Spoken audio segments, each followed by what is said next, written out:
Oh my God, it's like time for masterpiece number 5. Masterpiece number 5. Another question that everybody wants to know is, what if nobody likes or comments on my posts? Which, let me just start by saying, I feel you, okay? When I first started posting things, it was like my biggest insecurity, and I was like constantly I don't know why I'm speaking in the past tense. I still refresh my phone constantly to see if people have liked or commented. As a matter of fact, while you're watching this, I promise you I'm probably on the other end of my phone refreshing it to see what you think. So please double tap and leave a comment because my ego needs it. I can't tell you how many videos I've posted that I'm like, this is the best thing I've literally ever made. And it's crickets.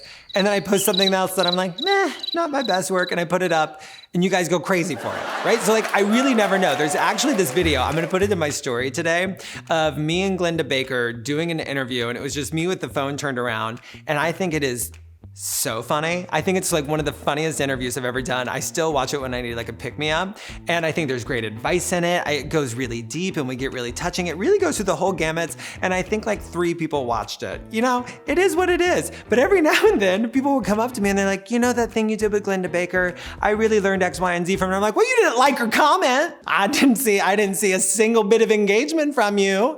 And that's not really what happens, right? Like in the real world, most of the people that I'm doing business with are people who have not engaged with any of my material. They haven't commented, they haven't liked anything, but they've come across my page and they've educated themselves and they've said like, oh, here is a wacky but clearly smart homosexual who cares very much about his business, and that's the kind of person that I want to do business with.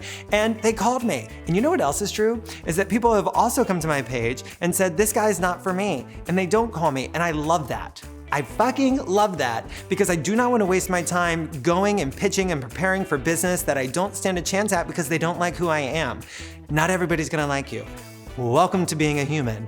But if you put yourself out there on Instagram, you run into way less of the people who don't like you because they just never engage with you and you never know they exist. And it's this beautiful thing about being on the internet. So just know that whether or not people are engaging with your post doesn't actually matter. It doesn't actually move the needle that much. And if you're comparing yourself to people who do get a lot of engagement and who do have a lot of followers and who do have a lot of likes and comments, you should watch my video next week, because there's a good chance they're paying for it.